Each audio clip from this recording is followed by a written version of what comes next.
Mula menempat nama antara pertahanan kiri terbaik negara khususnya ketika bersama JDT. Namun variasi kecederaan serta kejatuhan prestasi memaksa dirinya berhijrah ke Seri Pahang serta Selangor demi memburu minit permainan. Dan ternyata langkahnya itu menjadi game changer di musim 2022 apabila membuka lembaran baru kepada perjalanan berliku karier di kancah Liga Malaysia hampir sedekat lamanya itu.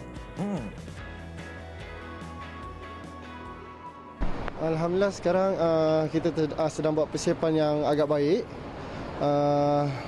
Awal-awal tu memang susahlah nak adapt dengan strategi baru dengan tim national team sebab berbeza dengan kelab masing-masing kan.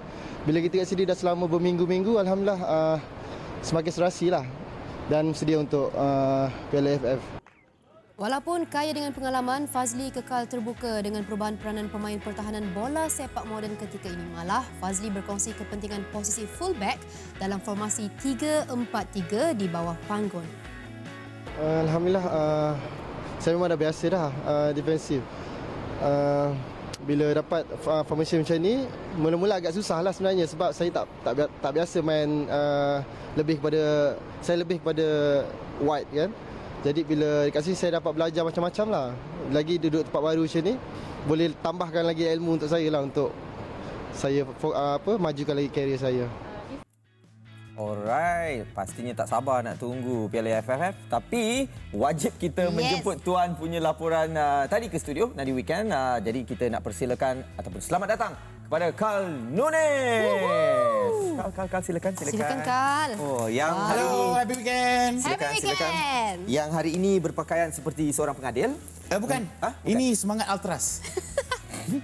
Kau nampak macam pengadil, Carl. Ultras ni, Ultras nak pergi kau ni. Okey, boleh. Yang penting kita terus nak tahu anda berada di training ground sebentar tadi dan mengikut perkembangan kata orang tu friendly match dan sebagainya. Macam mana Carl tengok mood pasukan menjelang perlawanan pertama menentang Myanmar tak lama lagi? Okey, berbeza pada sesi latihan terakhir untuk kami pengamal media untuk membuatkan sesi liputan. Sebelum saya difahamkan pada hari Ahad mereka ada live training session kan. Namun secara keseluruhannya bila kita melihat daripada dua asal persahabatan dan juga rentetan pelbagai sesi latihan yang dikendalikan oleh Kim Panggon, mood pada hari ini agak serius, mungkin bahan kehangatan aksi pertama kumpulan B bertemu dengan Myanmar semakin dirasai pemain. Selebihnya saya melihat segalanya berjalan dengan seperti sedia kala. Namun elemen sains sukan sangat-sangat menebal pada hari ini berbanding hari-hari yang terdahulu apabila hari ini pakar perubatan dan juga backroom staff Kim Panggon busy sikitlah untuk melihat analisa yang telah mereka lakukan terhadap semua GPS tracker dan juga drone yang telah diletakkan dalam FAM itu untuk melihat posisi setiap pemain. Dan secara amnya kita tahulah kan Kim Panggon memang master dalam perkara-perkara sebegitu. Dia punya elemen untuk detail dalam setiap posisi dan juga pergerakan pemain diambil kira. Dan selebihnya mood baik-baik saja pada sesi latihan terakhir ini. Tak sabar untuk aksi pembuka tirai Piala AFF dan saya fikir mood tu dibawa begitu baik untuk ke Yangon. Alright. Okey, satu petanda positif untuk permulaan yang positif insya-Allah. Ya, betul. Dan tadi Carl kita pun dengar story yang Carl bawakan tadi Fazli Mazlan. Mungkin pandangan Carl sendiri, apa peranan Fazli ni di sepanjang Piala AFF nanti? Okey, baik.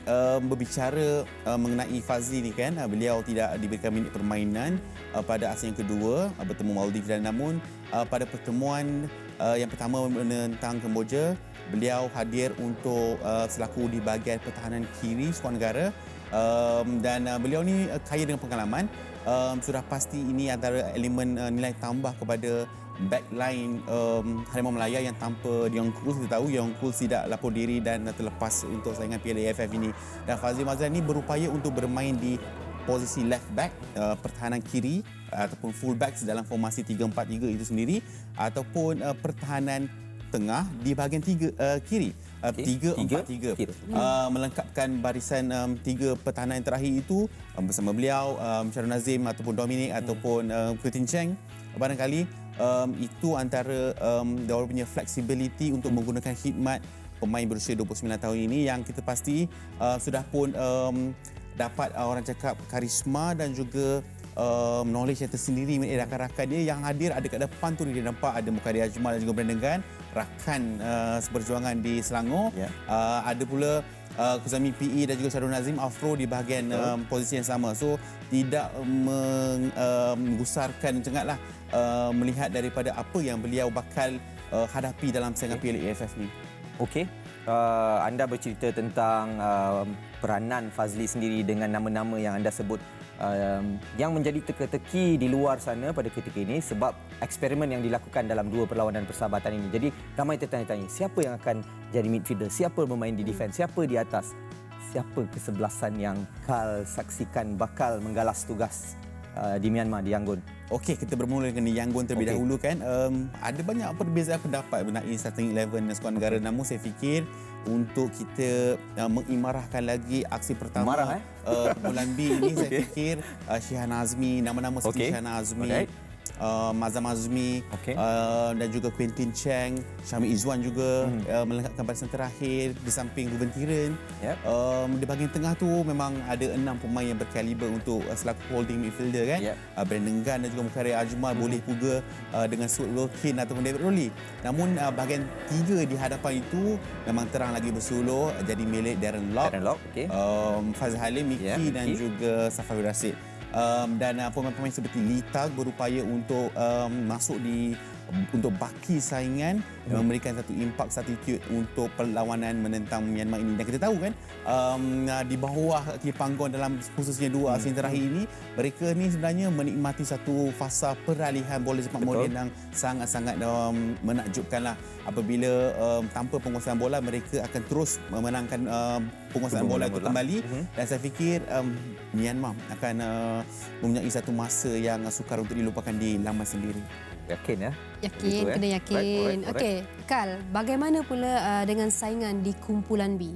Bagi Kal sendiri, pasukan mana yang akan beri cabaran sengit untuk Malaysia? Okey, cabaran sengit. Memang kita tak boleh nak menafikan empat-empat pasukan yang dalam kumpulan B ini, namun lebih realistik kita berbicara dua halangan terakhir dalam kumpulan ini, iaitu Singapura dan juga Vietnam. Vietnam terlebih dahulu berhasil di laman lawan. Saya fikir ini akan menjadi nilai penentu sama ada kita berupaya untuk menjuarai kumpulan B ataupun sebaliknya, dengan perlawanan menentang Vietnam ini disusuli dengan misi wajib menang jika kita gagal meraih keputusan positif di laman lawan di Vietnam. Dan dua pasukan ini memang menjadi sinonim lah dengan setiap kali edisi Piala AFF kan.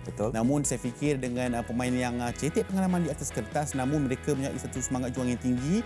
Sama seperti ramuan pada edisi 2010, pada ketika itu memang orang kata skuad itu terlalu muda, cetek pengalaman di atas avansa. Namun pada edisi itulah kali terakhir kita menjulang kejuaraan berprestij 12 tahun yang lalu. Dan saya fikir segalanya, garapan semua pun dah dilakukan. Tinggal lagi pemain harus diterjemahkan ke dalam bentuk jaringan lah. Apa jua falsafah, apa jua DNA yang diterapkan dalam pasukan inilah. Okey, satu orang kata tu sesuatu yang kita nantikan, tidak sabar. Saya kena put anda on the spot. 96 kita nak juara, 2010 kita juara, 2014-18 kita nak juara. Adakah terlalu tinggi harapan untuk kita letakkan tahun ini sebagai tahun kita?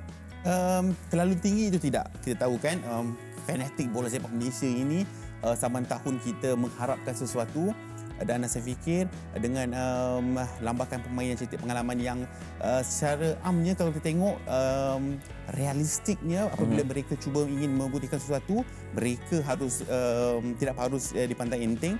Mereka ni ada yang tanpa kelab di atas kertas pada ketika ini dengan pembuaran kelab yang terdahulu, ataupun mereka pengijahan dengan kelab yang baru. Satu fasa yang terbaik apabila khidmat mereka ditagih dan mereka mengetepikan masa bersama keluarga yang tercinta demi tugasan penting untuk skuad negara. Dan saya fikir segala ramuan itu akan menjadi nilai tambah kepada kejayaan yang saya fikir berupaya untuk mereka lakukan, dengan syarat mereka akan terus mengingatkan apa jua intipati yang diterapkan kepada mereka. Beraksi di bawah tekanan itu satu perkara yang berbeza. Dua aksi persahabatan sebelum ini mereka tidak dapat tekanan yang secukupnya untuk kita jadikan kayu pengukur untuk setiap posisi. Namun bermula dengan pertemuan di laman lawan bertemu Myanmar ini, saya fikir mereka sebenarnya harus berjaga-jaga dengan apa jua kebarangkalian dalam 90 minit di Yangon. Anda akan ke Yangon? Tidak, rakan sekitar saya Zulhelmi Zara Azam akan ke Yangon. Kita pergilah. Apa saja Pergi. Ultras itu? Lain kali minta lebih. Okey, baik. Terima kasih sudah bersedia dengan canting dan sebagainya untuk anda sendiri. Kalau tak bertugas, mungkin pastinya terima kasih Kak Nunis yang sering membawakan orang kata tu info-info terkini terutamanya berkenaan Harimau Malaya kita. Alright, okey.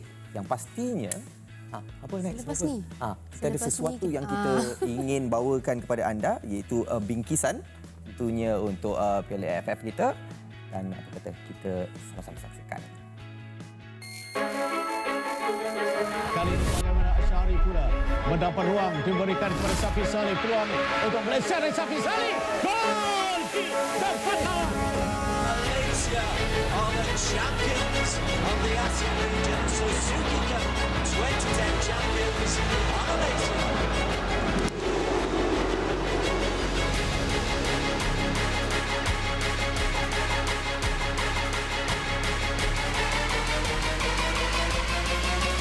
Dapat rampas oleh Syahrul dan Talha mencari ruang ke Syahrul. Dan pada kali ini cantik. Safi Saleh.